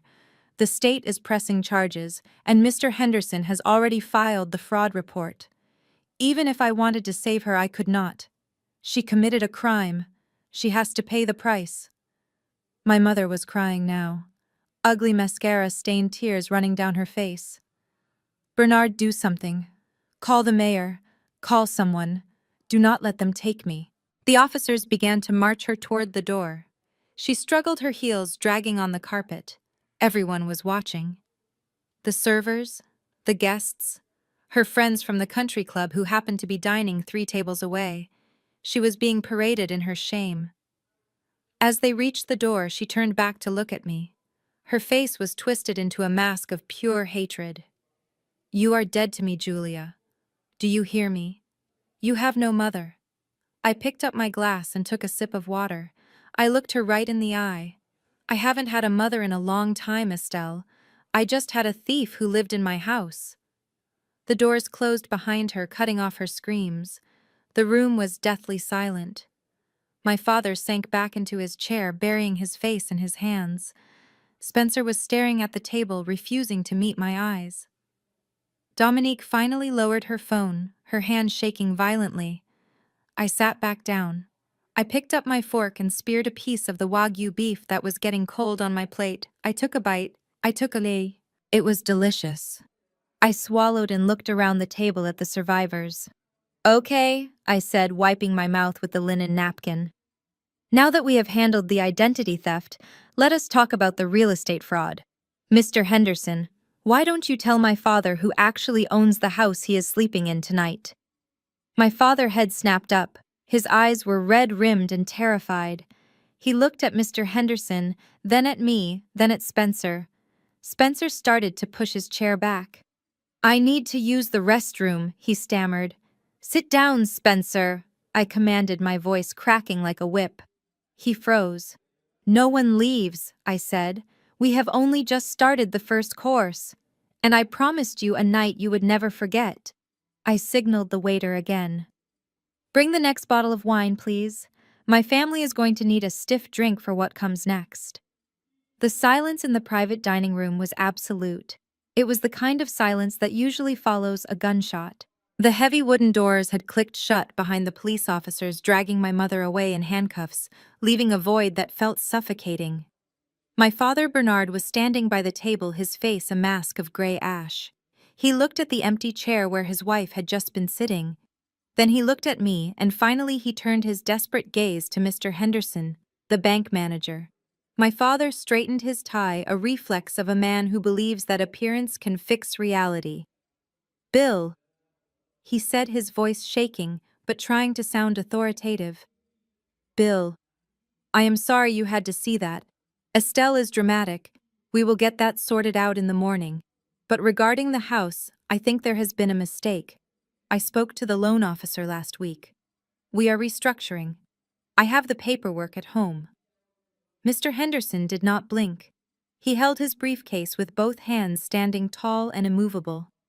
He was not a friend tonight. He was an institution. There is no paperwork, Bernard. I personally reviewed your file this morning. You have missed 6 consecutive mortgage payments. You have ignored 3 certified letters of default. You ignored the foreclosure notice posted on your front door, which I assume you pulled down before the neighbors could see. My father flinched as if he had been slapped. He gripped the back of his chair, his knuckles turning white. It is a temporary liquidity issue, he stammered. We have assets. We have the lottery ticket. Julia is going to sign the agreement and we will bring the account current tomorrow. He looked at me, expecting me to nod, expecting me to jump in and save him, because that is what I had always done. I was the safety net they walked all over. Mr. Henderson shook his head slowly. It is too late for that, Bernard. The bank initiated the acceleration clause 30 days ago. The full balance of the mortgage is due. All $1.2 million. And since you failed to pay, the property was scheduled for public auction tomorrow morning at 10 a.m. Tomorrow, my father whispered. The word hung in the air like a death sentence. Spencer Vance, who had been trying to make himself invisible in the corner, suddenly spoke up. Well, that is fine. We can fix this. Julia, just give him the money, pay off the house. It is a drop in the bucket for you now. Consider it rent for all the years you lived there. I laughed. It was a dry, humorless sound. Rent? You want me to pay rent for the room I grew up in, the room where I was treated like a servant?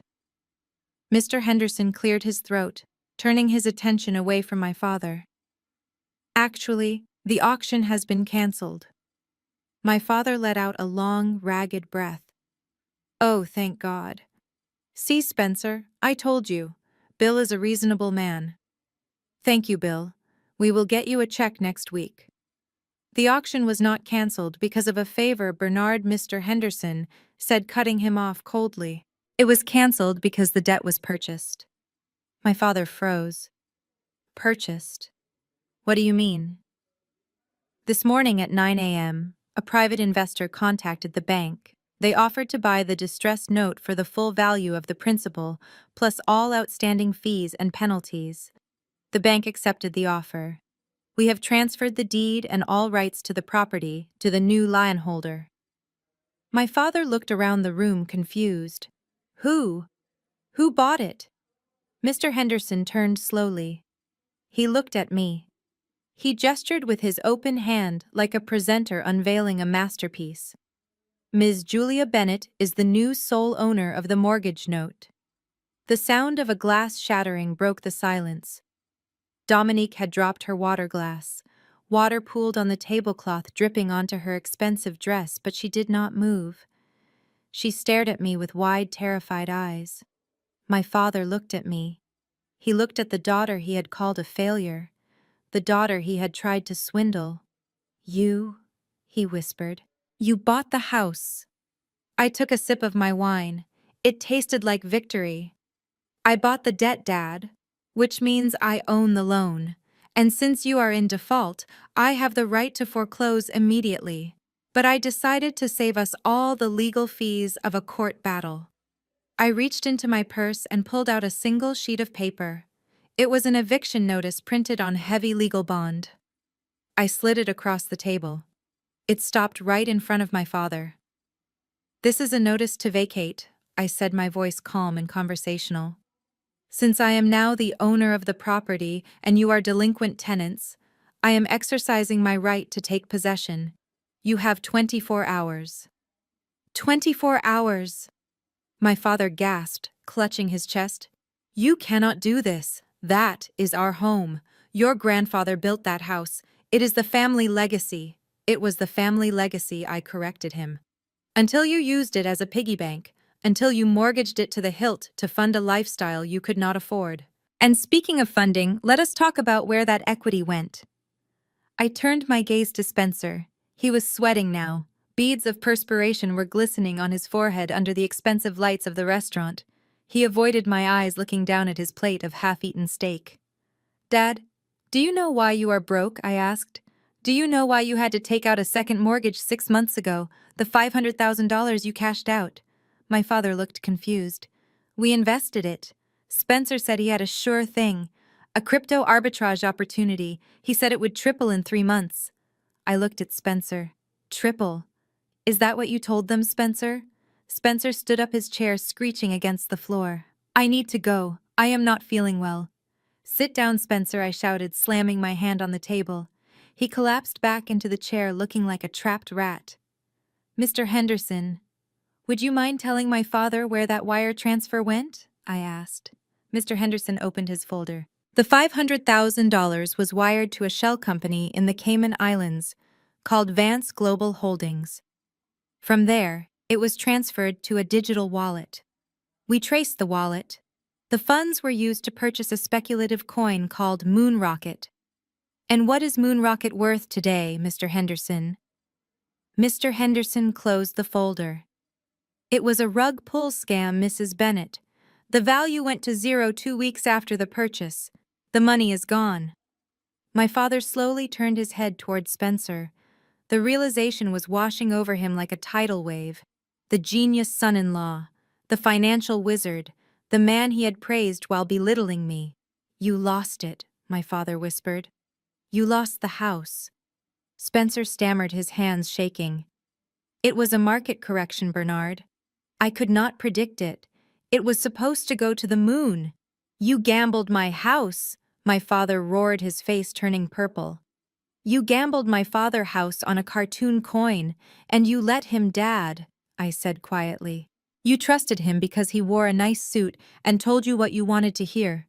You trusted him because he was a man, and you treated me like the help because I actually worked for a living. I stood up. I walked over to the window looking out at the city lights. So here is the deal. You have until tomorrow at 7 p.m. I want you out. I want your clothes packed. I want your personal items in boxes. Leave the furniture. Leave the art. That belongs to the house, and the house belongs to me. Julia, please. My father begged, tears streaming down his face. Where will we go? Your mother is in jail. I have nowhere. I turned back to face them. I do not know, Dad.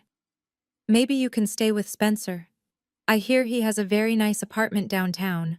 Or maybe you can ask Dominique to sell some of her designer bags. I am sure they are worth a few nights at a motel. I picked up my purse. You have 24 hours. If you are not out by 7 p.m., I will have the sheriff remove you for trespassing. And Dad, he looked up at me, a broken man. Clean the carpets before you leave. I do not want any mud on my floor. I turned and walked toward the door. Mr. Henderson followed me. The police officers were already gone with my mother. Behind me I heard the sound of my father sobbing. A deep, guttural sound of a man who had lost everything. And then I heard Dominique's voice, sharp and shrill, screaming at Spencer. You liar! You told me we were rich. I walked out of the restaurant and into the cool night air. The elevator ride down was silent, but my mind was loud. I had taken their home. I had taken their pride. But I was not done. There was still one more lie to expose, one more layer of the onion to peel back. Spencer thought he could hide behind the chaos. He thought the loss of the house would distract Dominique from his other secrets, but he was wrong. I was going to burn it all down. I took out my phone and texted Leo. Phase 2 is complete, get the photos ready. We are not just taking their house, we are taking their marriage. I stepped into the waiting car. The war was almost over. And I was the only one left standing. The silence in the room was heavy and suffocating, broken only by the sound of my father weeping softly into his hands. My mother was gone, taken away in handcuffs. The house was gone, seized by the very daughter they had scorned. And now there were only 3 of us left at the table. Me, Dominique, and Spencer. Spencer looked at the empty chair where my mother had sat, then at the eviction notice in front of my father. He loosened his tie, his fingers fumbling with the silk knot as if it were a noose. He ran a hand through his perfectly styled hair, which was now damp with sweat. I could see the gears turning in his head. He was a survivor, a parasite, and parasites always look for a new host when the old one starts to die. He turned to me and forced a smile. It was the most grotesque thing I had ever seen. It was a smile that tried to summon years of false charm and brotherhood. Come on, Julia, he said, his voice trembling slightly. We are all emotional right now. Things got out of hand. But look at us. We are the younger generation. We are the future of this family. We cannot let the mistakes of our parents destroy what we have. He took a step toward me, his hands open in a pleading gesture. I am your brother-in-law, Julia. I have always looked out for you. Remember when I helped you move into your apartment? Remember when I fixed your flat tire? We are family. You cannot just destroy family over money. Let us put the house behind us. Let us send the lawyers away. We can work this out. Just you and me. I watched him with a detached curiosity, like a scientist observing a specimen under a microscope. He was truly rewriting history in real time. He had helped me move because my mother forced him to, and he had complained the entire time. He had never fixed my tire. I picked up my wine glass and swirled the dark red liquid. Family. I repeated the word, tasting it. You keep using that word, Spencer. It is a powerful word. It implies loyalty. It implies love. It implies that you do not keep secrets that could destroy the people sitting across from you. Spencer's eyes darted back and forth. What do you mean? I have no secrets. I am an open book. I am doing this for Dominique. For our baby. I looked at Dominique. She was sitting frozen, still clutching her phone, staring at the eviction notice. She looked small and fragile, her hand resting protectively on her round, protruding belly. For the baby, I said softly. That is very noble of you, Spencer. You are such a dedicated father. It is amazing how you find the time to care for Dominique's unborn child while you are also taking such good care of the other one. The room went deadly still. Spencer's face drained of all color, leaving him looking like a wax figure. Dominique slowly lifted her head. What other one? She whispered. I reached into my purse. This time I did not pull out a legal document. I pulled out a thick stack of high-resolution photographs. I fanned them out on the table, sending them sliding across the white linen until they stopped right in front of Dominique. I think you should meet the rest of Spencer family, I said. Dominique. This is Jessica. Dominique looked down. The photos were brutal in their clarity. They showed Spencer walking out of the Meridian apartment building, holding hands with a stunning woman in a cream coat. They showed him kissing her neck at a bistro. They showed him shopping for diamond earrings, the same earrings he claimed he could not afford to buy Dominique for their anniversary. But the most damning photo was the one on top. It showed Spencer placing his hand lovingly on Jessica's stomach. A stomach that was unmistakably pregnant. Dominique stared at the images. Her breathing became shallow and rapid. Her hands started to shake so violently that her diamond bracelets rattled against the china. Who is she? Dominique asked, her voice barely a squeak. She is his executive assistant, I explained. The one he told you was annoying and incompetent. It turns out she is actually very competent, especially at helping him plan his escape. I played the audio file on my phone. It was the recording from the bistro. Spencer's voice filled the room loud and clear. As soon as that wire hits my account, I am filing for divorce. I will tell Dominique the stress was too much. I will give her the house or what is left of it, and I will be on a plane to Tuscany with you that same night. The recording ended. Spencer stood there, mouth opening and closing like a fish out of water. He looked at me with pure, unadulterated hatred. You witch, he hissed. You spied on me. I ignored him. I looked at my sister. He was never going to save the house, Dominique. He was waiting for me to sign over the $40 million so he could take his cut and leave you homeless. He has tickets to Italy booked for tomorrow night. One way. For him and Jessica. Dominique stood up. The chair fell backward with a crash. She did not look at me. She looked at the man she had spent 5 years pretending to have a perfect life with. The man she had defended when I accused him of losing the house. You liar, she screamed.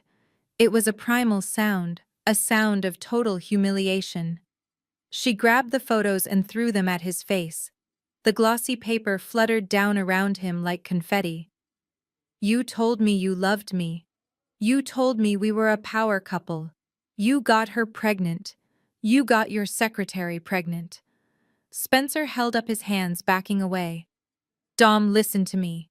It is not what it looks like. Julia is manipulating this. She faked the photos. It is AI. Don't you dare lie to me, Dominique shrieked. She lunged across the table. Her manicured nails, usually so perfect, became weapons. She clawed at his face, grabbing his expensive suit jacket. She was screaming incoherently now, sobbing and striking him. "You ruined everything. You lost my house. You cheated on me. I hate you." Spencer tried to push her away, but she was fueled by the rage of a woman scorned in front of an audience. She grabbed his hair, pulling hard. The waiters rushed forward, but I held up a hand, stopping them. "Let them finish," I said. "Get off me, you crazy cow," Spencer yelled, losing his composure completely. He shoved her hard. It was a violent push. Dominique stumbled backward in her high heels. She flailed her arms, trying to find balance, but her feet slipped on the spilled water. She fell hard onto the floor, landing flat on her stomach. A collective gasp went through the restaurant. Several diners stood up, horrified. A pregnant woman falling on her stomach is a nightmare scenario. My father screamed, Dominique trying to get up to help her. But then something strange happened. Dominique did not cry out in pain for her baby. She did not clutch her stomach in agony. As she tried to push herself up, the tight silk of her dress shifted. The violent fall and the shove had snapped the delicate straps of the undergarment she was wearing. There was a soft popping sound, and then right there on the floor of the most expensive restaurant in Chicago, the miracle baby fell out. It was not a baby. It was a high-quality silicone prosthetic bump. It slid out from under her dress and rolled across the carpet, coming to a stop near my feet. Dominique froze. She looked at the silicone belly, then looked up at the room. The silence that followed was different from before. It was not tense, it was shocked. It was the silence of a magic trick gone horribly wrong. Spencer looked down at her, and for the first time that night he laughed. It was a cruel, barking laugh. "Oh, stop with the act, Dom," he sneered, wiping a scratch on his cheek. "You can stop pretending to be the victim now. Look, everyone. Look at the grieving mother." He kicked the silicone belly. It wobbled absurdly. "She has been wearing that thing for 3 months," he shouted to the shocked diners. "She had her tubes tied years ago because she didn't want stretch marks. She faked the whole thing to get more followers and to guilt-trip her family into giving her money." He looked at me, his eyes wild. "You want the truth, Julia? Here is the truth. There is no baby, there never was. She is just as much of a fraud as the rest of us." Dominique curled into a ball on the floor, hiding her face in her hands, sobbing hysterically, her secret shame exposed to the world. The influencer who curated every aspect of her life was now lying on the floor with her fake pregnancy rolling away from her. I looked down at them. The cheater and the liar. The power couple who had sneered at my life for years. They were not powerful, they were pathetic. I picked up my purse and walked over to where Spencer was standing. "You are right, Spencer," I said calmly. "You are family. You deserve each other." I turned to the head waiter, who was looking at the scene with a mixture of horror and fascination. "Please add the cost of the broken glass and the cleaning bill to my tab, and call security. I think these trespassers are done with their meal." I walked past my sobbing sister and my stunned father. I did not look back. I had torn down the walls of their lives brick by brick. The mother was a criminal, the father was a bankrupt failure, the husband was an adulterer, and the golden child was a fraud. My work here was done. The heavy wooden doors of the private dining room swung shut, cutting off the wails of my mother as the police officers escorted her toward the elevator. The sound of handcuffs clicking was still echoing in my ears, but inside the room the chaos was taking a different form. Spencer Vance, the man who had orchestrated the financial ruin of my family, looked at the closing doors and then at me.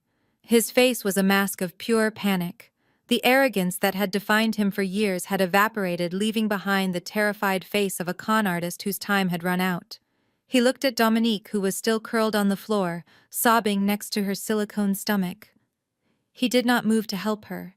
He did not offer a hand or a comforting word. Instead, he grabbed his suit jacket from the back of the chair. "I have to go," he stammered, backing away toward the emergency exit. "I need to call my lawyer. This is a misunderstanding. I will fix this." "Spencer." "Wait!" Dominique screamed, reaching out a hand toward him. "Do not leave me. You said we were a team." Spencer looked at her with disgust. "There is no team, Dom. It is over. Deal with your own mess." He turned and ran. He literally ran, knocking over a chair in his haste to escape before the police returned or before I decided to press charges against him too. The heavy fire exit door slammed behind him, leaving a vibration that rattled the crystal glasses on the table. And then there were three. My father Bernard sat slumped in his chair. He looked small. The man who had terrorized my childhood with his booming voice and strict rules was gone. In his place was an old, broken man, staring at a plate of cold Wagyu beef. Dominique pulled herself up from the floor, wiping mascara from her cheeks. She looked at the empty chair where her husband had been, and the realization of her total abandonment washed over her. I stood at the head of the table. I felt incredibly tired. My adrenaline was fading, leaving behind a deep, aching hollow in my chest. I looked at the lawyer, Marcus Thorne. He was quietly packing his briefcase. He was a smart man. He knew when a case was unwinnable. "Mr. Thorne," I said, my voice quiet but firm, "before you leave, I think you have some paperwork for my family to sign." Thorne paused. He looked at my father, then at me. "Ms. Bennett, given the circumstances and the arrest of your mother, I believe my representation is no longer effective." "I am not asking you to represent them," I said. "I am asking you to facilitate a surrender." I reached into my purse and pulled out the settlement agreement they had tried to force me to sign. I flipped it over to the blank side. I placed it in front of my father. "Here is the new deal, Dad." My father looked up, his eyes red and watery. "Julia, please." "Listen to me," I said, cutting him off. "You have two choices. Choice A is that I walk out of here right now. Tomorrow morning at 9 a.m., I will instruct the sheriff to execute the eviction order. You and Dominique will be homeless. I will also proceed with the civil lawsuit for the $13,000 Mom stole, and I will testify against her at the sentencing hearing, ensuring she gets the maximum prison time." Dominique sobbed loudly, burying her face in her hands. "Or," I continued, "Choice B. You withdraw your lawsuit against me immediately with prejudice, meaning you can never file it again. You sign a document admitting that the lottery ticket is my sole property, and you will post a public apology video on social media admitting that the pregnancy was fake and the accusations against me were lies. And if we do that," my father whispered, hope flickering in his eyes, "if you do that, I will not testify against Mom. I will ask the district attorney for leniency, and I will not throw you on the street. I will find you a place to live. It will not be the mansion, but it will be a roof over your heads." My father looked at the paper. He looked at Dominique. He looked at the luxury restaurant around him, the symbol of the life he was losing forever. He picked up the pen. His hand shook so badly he could barely hold it. He signed his name. Then he pushed the paper toward Dominique. "Sign it, Dom," he said, his voice cracking. "Spencer is gone. We have no one left." Dominique took the pen. She looked at me with a mixture of hatred and fear. But she signed. She signed away her claim to my fortune. She signed away her pride. Marcus Thorne took the paper, notarized it with his stamp, and handed it to me. "Ms. Bennett, it has been a pleasure," he said with a professional nod. Then he walked out, leaving his clients behind without a backward glance. I took the paper. It was just a piece of paper, but it weighed 1,000 pounds. It was the document of my freedom. I looked at my father and sister one last time. I wanted to feel happy. I wanted to feel triumphant. I had won. I had the money. I had the house. I had the truth. But as I looked at their broken faces, I did not feel joy. I just felt empty. I realized that I had spent my whole life trying to win the love of people who were incapable of loving anyone but themselves. And now that I had stripped away their power, there was nothing left underneath. No hidden affection, no secret pride, just greed and fear. I signaled the waiter. "Check, please." The waiter brought the leather folder. The bill was $4,200. I took out my own credit card, the one they had not stolen. I paid the bill. I added a generous tip for the staff who had to witness this train wreck. I stood up and put on my coat. Where are you going? My father asked, panic rising in his voice again. Julia, what about us? How do we get home? The police towed your mother car. Spencer took the keys to the Range Rover. I stopped at the door. I looked back at them sitting amidst the ruins of the most expensive dinner of their lives. You can take an Uber, Dad. I hear they are quite affordable. But Julia, my father called out. You said you would help us. I will, I said. Call me tomorrow. I will send you the address of your new apartment. But tonight, you are on your own. I walked out of the restaurant. The elevator ride down was fast. When the doors opened to the lobby, the cold Chicago air rushed in to meet me. It felt clean. It felt sharp. I walked to my car, my heels clicking on the pavement. I did not look up at the skyscraper. I did not look back at the past. I got into my car and drove away into the night, leaving the ghosts of my family behind me in the glass tower. 2 months later, the snow had finally melted, revealing the first patches of green grass in Chicago. The city was waking up from winter, and so was I. I stood on the sidewalk in front of the house at number 42, my childhood home. The brick colonial looked exactly the same as it had the night I watched the foreclosure sign rustle in the wind, but it felt different now. It was silent. The Mercedes was gone. The Range Rover was gone. The windows were dark. My mother Estelle was currently living in a halfway house, serving the first month of her 5-year probation sentence. Her lawyer had managed to get her a plea deal, thanks to my letter requesting leniency. She avoided prison, but she was a convicted felon wearing an ankle monitor. She had been expelled from the country club. Her friends had abandoned her. She spent her days working at a community center sorting donations, complaining to anyone who would listen about how her daughter had betrayed her. Spencer Vance was still missing. The FBI had issued a warrant for his arrest for wire fraud and investment scams. Rumor had it he was in Mexico, but without money or connections, it was only a matter of time before he was caught. Jessica, his mistress, had given an interview to a tabloid claiming he had stolen her jewelry before he ran. It seemed a leopard truly never changes its spots. As for my father and Dominique, I kept my word. I rented a 2-bedroom apartment for them in a working-class neighborhood on the south side. It was clean, it was safe, but it was small. I paid the rent directly to the landlord. I gave them a monthly allowance for food and utilities, but not a penny more. My father had to take a job as a greeter at a hardware store to pay for his cigarettes. Dominique was forced to get a job as a receptionist at a dental office. She had deleted her social media accounts after the apology video went viral, exposing her fake pregnancy. She was no longer an influencer. She was just a girl working 9 to 5 trying to make ends meet. I visited them once to give them the keys.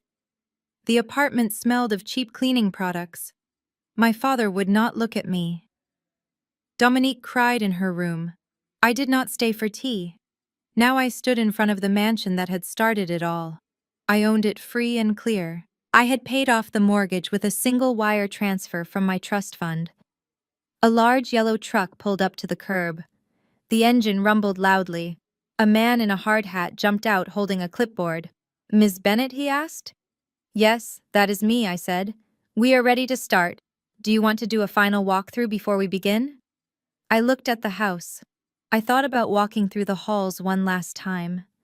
I thought about seeing my old bedroom, the kitchen where I washed dishes, while they laughed, the dining room where I was treated like a stranger. No, I said. There is nothing in there I want to save. The man nodded. He signaled to the driver of the excavator. The massive machine roared to life, its metal arm rising into the air like a dinosaur. I watched as the metal bucket crashed into the front porch. The sound of wood splintering was loud and satisfying. The white pillars collapsed. The brick facade crumbled. I was not selling the house. I was not going to let another family inherit the bad energy that lived within those walls. I had petitioned the city and used my influence as a landscape architect to rezone the lot. I was demolishing the house to build a pocket park. It would be a public space with a playground for children, benches for reading, and a community garden. I had designed it myself. It would be a place of joy, a place where everyone was welcome, a place where no one would ever be turned away or made to feel small. I watched the roof cave in. Dust rose into the air, swirling in the spring breeze. My phone buzzed. It was a notification from my bank. Interest payment received. Monthly income, $400,000. I smiled. I turned away from the demolition and walked toward my car. It was a new Land Rover, solid and reliable with plenty of room for my drafting equipment. I had $100 million in the bank.